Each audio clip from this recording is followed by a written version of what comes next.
All right, so you're diving into All My Sons, huh?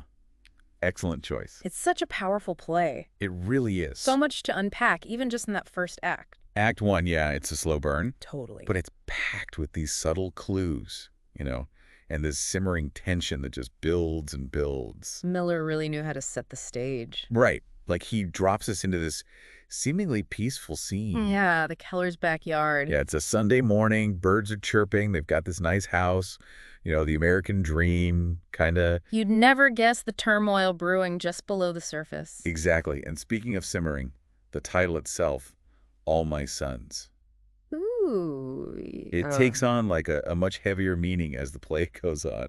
Absolutely. At first, you might think, oh, what a simple title. Right. Maybe even heartwarming, but then you meet the characters, you feel the weight of the war, and those words become almost like Ominous. Yeah. Like, who are Joe Keller's sons, really? And what is he responsible for? Exactly. So let's get to know this family a little better, right? We've got Joe Keller, the dad. The patriarch. Yeah, he's a successful businessman. Or so he wants everyone to believe. Right, but there's this shadow hanging over him, this wartime scandal he's trying to outrun. And the way he tries to do that, he clings to this image of himself, the self-made man, pillar of the community. Yeah. But Miller gives us these little glimpses, these cracks in the facade. Oh, totally. Like, is he really as successful as he seems? Or is it all an act? And then there's Kate, his wife. Oh, Kate, she breaks my heart. She's a tough one. She's clinging to this belief that Larry, their son who went missing in the war, that he's still alive. 3 years he's been gone. 3 years, and she just can't let go. It's heartbreaking, that desperate hope. But it's also, it makes you think about grief, right? How hard it can be to accept the truth. Absolutely. And then there's Chris, their other son. He's back from the war, physically at least. But you can tell he's carrying his own burdens. Oh, yeah, the guilt, the trauma. He's the idealist, He believes in doing the right thing. Yeah. But he's also so conflicted, torn between his family and his own sense of morality. And we can't forget Anne, Chris's love interest. And a blast from the past. Right.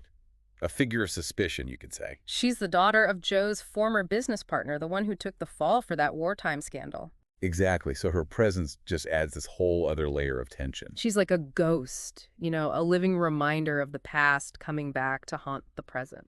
Ooh, and speaking of haunting, that fallen memorial tree in the backyard, what a symbol, right? Oh, that tree. Planted for Larry, but now it's broken. It's like even nature is acknowledging the truth that the Kellers are trying so hard to deny. And then Chris, he drops that bombshell he wants to marry Anne. Joe panics. Kate goes ballistic. Total chaos. It's like they built this fragile little world on a foundation of secrets, and Chris's announcement is about to send it all crashing down. It's fascinating how Wheeler uses that conflict, the relationship, to expose those raw nerves within the family. On the surface, it's about Chris and Anne, but underneath, it's all about guilt, denial, and the struggle to move on from the past. And then she just comes out and says it. Right, like rips the Band-Aid off. Yeah, she says she doesn't wait for Larry anymore. Oof, for Kate, talk about a punch in the gut. She loses it. Her reaction is intense. Can you blame her? This woman has built her entire world around the belief that Larry is coming home. And to her credit, she's carrying so much, too. Oh, absolutely. Years of guilt, uncertainty about her own past with Larry. And she finally lets go. But for Kate, it's like confirmation of her worst fears. Yeah. Okay, so let's talk about these secrets, right? Because we learn a lot in Act 1, like with Joe and Steve. Right, their little wartime business venture. Making airplane parts. Which turned out to be faulty, of course. Yeah, leading to the deaths of 21 pilots, let's not forget. 21 pilots, like boom. This huge weight just drops onto the audience. Right, because up until that point, you won't see Joe as a victim in all this. Totally. He blames Steve, says he made a mistake, not a murderer. Classic Joe, always deflecting responsibility. But the thing is, you can sense it, right? The guilt eating away at him. Oh, absolutely. He's haunted by what he did, you can tell, but he's doing a bang-up job of suppressing it. So then there's this lingering question, this possibility that maybe, just maybe, Larry was one of those pilots. Exactly. And even though Joe denies it vehemently, you can't help but wonder. It hangs over everything, like a shroud. A shroud, yeah. Miller was so good at that slow drip of dread. Oh, the best. And then, just when you think it can't get any more intense, boom. George arrives.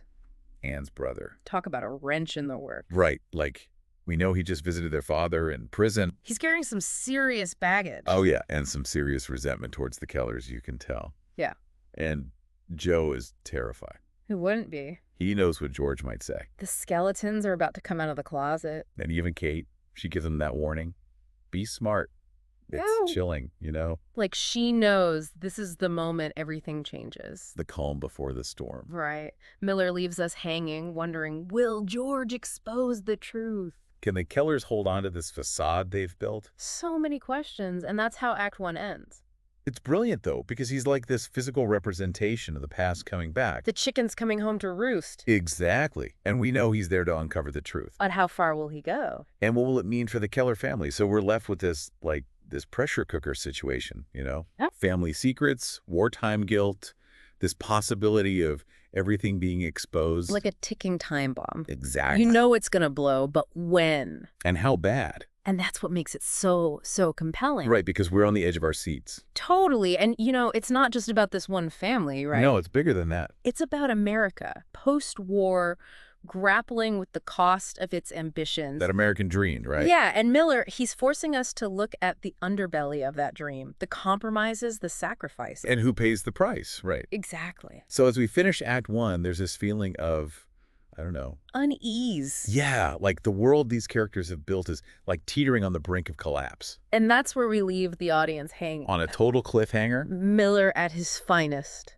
So we've taken this deep dive into All My Sons, Act 1. It's a doozy. It really is, but we've only scratched the surface. Oh yeah, there's so much more to come. So much more. But that's it for today. Until next time. Make sure to come back for Act Back. 2. Things get really good, really intense. You won't want to miss it. Happy reading.